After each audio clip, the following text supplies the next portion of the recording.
ہاں بھائی، یہ کسی نے مسئلہ پوچھا ہے، اگر ہمارے گھر بہن یا بیٹی کے رشتے کے لیے کوئی پیغام بھیجے تو لڑکے میں حرام، حلال اور کفر اسلام پوچھا جائے یا نہیں؟ حلال و حرام کا بھی پوچھا جائے گا۔ اصل میں تو اسلام میں یہ نہیں ہے کہ تفتیش کریں، آپ اچھا گمان رکھیں، لیکن جب کوئی معاملہ کرنے لگیں تو پھر پوچھا جائے۔ یہ پوچھیں کہ بھئی آپ کماتے کیا ہیں؟ سودی بینک میں اگر جاب ہے تو ارننگ تو جائز نہیں ہے، اس کا نقصان یہ ہوگا کہ پھر آپ کے لیے ان کے گھر آنا جانا، پھر مسائل کھڑے ہو جائیں گے۔ رشوت تو نہیں ہے، زیادہ آمدن اگر رشوت کی ہے، کسٹم میں جاب کرتے ہیں تو آپ کی سیلری کتنی ہے اور اوپر کی آمدن کتنی ہے، تھوڑا سا پوچھ لیں آپ۔ اوپر کی اگر زیادہ ہے تو پھر احتیاط کرنی چاہیے، پھر رشتہ نہیں کر سکتے آپ وہاں۔ تو بھائی آپ لوگ بیٹھ جائیں۔ دولہا کہاں ہے؟ دولہا ہے ماشاء اللہ۔ دلہن کے مجھے نکاح نامہ دے دیں، نکاح فارم دے دیں۔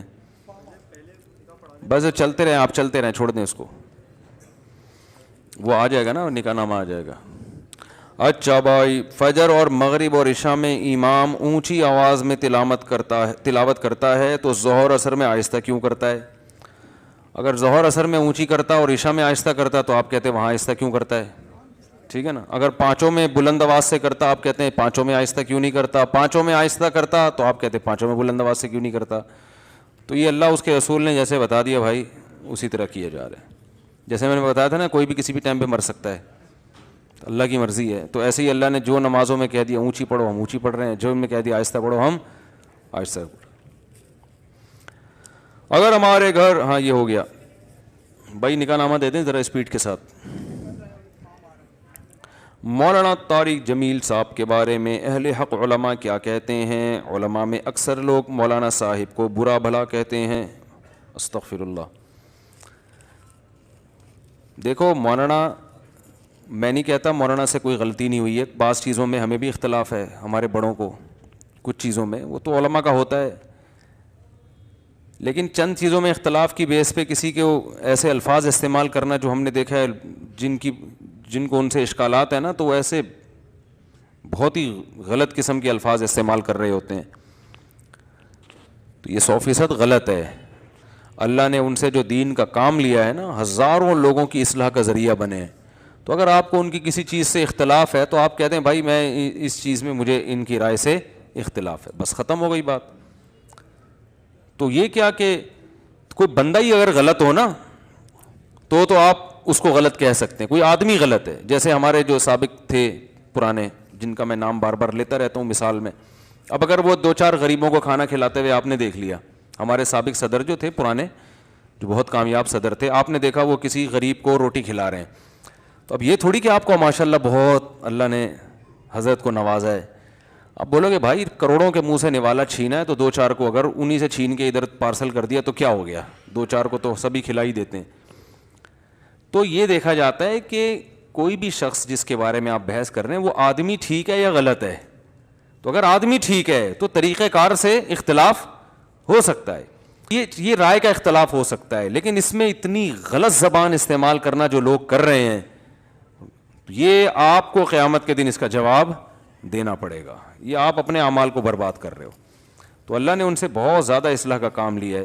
ہاں یہ ضرور ہے کہ اگر کسی چیز کو ہم غلط سمجھتے ہیں تو ہم نے ہر غلط کو صحیح کرنے کا ٹھیکہ نہیں لیا ہوا کہ کوئی بھی کچھ بھی کر رہا ہو تو ہم یہ کہیں وہ صحیح کر رہے ہیں، تو بعض چیزوں سے ہو سکتا ہے کسی کو اختلاف ہو اور وہ اختلاف صحیح بھی ہو سکتا ہے کہ ان کو یہ نہیں کرنا چاہیے تھا، یہ نہیں کہنا چاہیے تھا، تو ٹھیک ہے بس چاہیے تھا آپ اپنی رائے پیش کر دیں، بھائی یہ نہیں بالکل ایسے۔ دیکھو جب آپ کو کسی سے عقیدت اور محبت ہوتی ہے نا، جائز عقیدت ہو، اندھی نہ ہو، جیسے اپنے والدین سے انسان کو محبت ہوتی ہے تو ان کی اگر خامیاں بھی کچھ سامنے آتی ہیں تو ان پہ تنقید کرنے کا انداز کچھ اور ہوتا ہے، تو جتنے بڑے بزرگ ہیں علماء، ان کو اپنے باپ کی جگہ سمجھا کریں، سمجھ رہے ہیں نا، یہ روحانی باپ ہی ہوتے ہیں، تو جب ان سے اگر کوئی آپ کے خیال میں کوئی غلطی ہو رہی ہے تو اس غلطی کو ڈیفائن کرنے کا بھی پتہ ہونا چاہیے کہ یہ کسی محلے پڑوس میں کوئی ایسے کوئی لڑکا ہے جس کے بارے میں آپ یہ تبصرہ کر رہے ہو، یا کوئی بڑے بزرگ ہیں جن کے بارے میں آپ یہ تبصرہ کر رہے ہو، تو ان کی جو ان کے خلاف جو کچھ کہا گیا ہے نا، مجھے لگتا ہے کہ جیسے ہوتا ہے نا کہ کسی سے اللہ نے بہت کام لیا ہو تو بڑھاپے میں پھر آزمائشیں آتی ہیں، بعض دفعہ دنیا میں پھل نہیں ملتا ایسے لوگوں کو، ہونا تو یہ چاہیے تھا لوگ اس عمر میں ان کو بہت سکون دیتے، راحت پہنچاتے. تو ماضی میں تو لوگوں نے بڑی واہ واہ کی ہے ان کی. اب اس عمر کے حصے میں جب وہ بیمار بھی رہنے لگے ہیں، کمزور بھی ہو گئے ہیں، ان کو نیگیٹو کمنٹس کے ذریعے ٹینشن دینا، پریشان کرنا، ان کا تو کچھ بھی نہیں جا رہا. ان کی تو اس ٹینشنوں سے کچھ خطائیں ہوں گی تو اللہ معاف کر دے گا. لیکن جو اس طرح کرنے والے ہیں نا، وہ اپنے لیے کوئی اچھا نہیں کر رہے، وہ اپنی آخرت برباد کر رہے ہیں. آپ اگر عمران خان کے حق میں کوئی بات کرو گے تو آپ کو دوسری پارٹیاں معاف نہیں کریں گی. آپ اگر دوسری پارٹی کے حق میں بات کرو گے تو پی ٹی آئی والے آپ کو معاف نہیں کریں گے. تو میں بار بار کہتا ہوں، اپنے سیاسی لیڈروں کی وجہ سے آپس میں نفرتیں پیدا مت کرو. یہ کل اپنے وسیع تر مفاد میں ایک دوسرے کو گلے لگائیں گے. آج اگر ان کا مفاد ہو جائے کسی دوسرے لیڈر سے تو یہ آج دوستی کا ہاتھ بڑھا دیں. تو سب کی نظر میں ایک دوسرے چور ہیں، سارے سیاسی لیڈروں کی نظر میں سب کرپٹ ہیں. لیکن جب ان کے ایک دوسرے سے مفاد ہوتے ہیں تو یہ مل بیٹھ کے چائے پی رہے ہوں گے، گلے مل رہے ہوں گے، اور آپ کے اندر نفرتیں انہوں نے پیدا کر دی ہوں گی. تو آپ اپنے سیاسی لیڈروں کو خوش کرنے کے لیے ان کو گالیاں اور ان کو اپنے عقیدت میں آپ اتنے اندھے ہو گئے کہ بھائی وہ بھی تو آپ کے بزرگ ہیں نا. آپ اگر کسی سیاسی جماعت کے لیڈر کو اپنا لیڈر مانتے ہو تو مذہبی رہنماؤں کو بھی تو اپنا لیڈر مانو بھائی. تو آپ مخالفت میں حد سے تجاوز بولو نا، مت کریں. کسی خاص جماعت کے بارے میں نہیں کہہ رہا، سب کا یہی حال ہے بھائی. کسی کی رائے ہے، کسی نے کسی کے بارے میں کچھ کہہ دیا. یہ سیاسی لیڈر ہیں، اتنے دودھ کے دھلے ہوئے کوئی بھی نہیں ہوتا ان میں، صحیح ہے نا. نہ اتنے نیک ہوتے ہیں، نہ اتنے برے ہوتے ہیں جتنا دوسرے ان کو بول رہے ہوتے ہیں. دوسرا اگر بول رہا ہے کہ یہ سیاسی میں جو اپوزیشن میں ہے یہ بہت برا ہے، تو سمجھ لو کہ اتنا نہیں ہے، تھوڑا سا کم کر لو اس سے، کیونکہ اس نے تو بولنا ہے برا ہے، ان کو تو ووٹ چاہیے. اور اپنے کارکن اگر بول رہے ہیں ہمارے لیڈر اتنے اچھے ہیں تو اتنے وہ بھی نہیں ہے، تھوڑا سا کم کر لو. ٹھیک ہے نا، کیونکہ آپ تو اس سیاسی جماعت کے آدمی ہو، آپ نے تو تعریف کرنی ہے، تھوڑا سا کیا کر لو، کم کر لو. اتنے بھی اچھے نہیں ہیں، تھوڑا سا کم کر لو. اور سامنے والا اتنا برا نہیں ہے، اس کو بھی تھوڑا سا بولو بھائی کم کر لو. تو بس یہ پالیسی پہ چلا کرے. اچھا بھائی، کیا ماس کی تشہیر کے لیے پتہ نہیں کیا لکھا ہوا ہے یار، ڈرائنگ کا استعمال جائز ہے جس کی شکل واضح ہو؟ نہیں، واضح تصویر جائز نہیں. ہم ان کا نکاح پڑھا دیتے ہیں بھائی. دولہا بھائی پولے بہت لیٹ ہو گئے. اچھا بھائی، دلہن کے والد کا نام دلہن کی طرف سے وکیل قاضی سمیع احمد ہے، احمد. جناب آپ نے مجھے اجازت دی ہے کہ میں دلہن کا نام ہے کشف فیصل بنت فیصل یوسف کا نکاح محمد نصیر الدین قریشی بن محمد نظام الدین قریشی سے 50,000 روپے مہر کے عوض میں کروں. یاد ہے آپ کی طرف سے؟ الحمدللہ نحمدہ ونستعینہ ونستغفرہ ونؤمن بہ ونتوکل علیہ ونعوذ باللہ من شرور انفسنا ومن سیئات اعمالنا من یہدہ اللہ فلا مضل لہ ومن یضلل فلا ہادی لہ ونشهد ان لا الہ الا اللہ وحدہ لا شریک لہ ونشهد ان محمدا عبدہ ورسولہ صلی اللہ تعالی علیہ وعلی آلہ واصحابہ وبارک وسلم تسلیما کثیرا کثیرا. اما بعد فاعوذ باللہ من الشیطان الرجیم. بسم اللہ الرحمن الرحیم.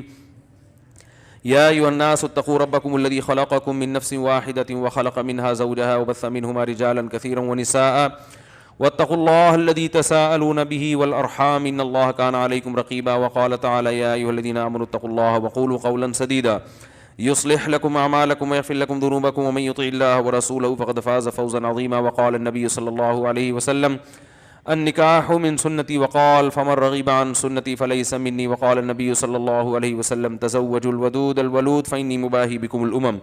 جناب محمد نصیر الدین قریشی صاحب، خیریت سے ہیں آپ؟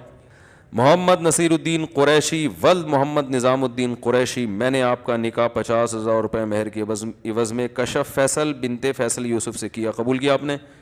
جزاک اللہ جی. دعا کریں اللہ تعالیٰ اس نکاح میں برکت دے. الحمدللہ رب العالمین والعاقبۃ للمتقین والصلاۃ والسلام علی رسولہ الکریم وعلی آلہ وصحبہ اجمعین. اللہ اس نکاح کو اپنے دربار میں قبول فرما، اس کی برکتیں میاں بیوی کو کامل طور پہ نصیب فرما. اللہ تادم حیات انہیں محبت الفت کے ساتھ زندگی گزارنے کی توفیق نصیب فرما.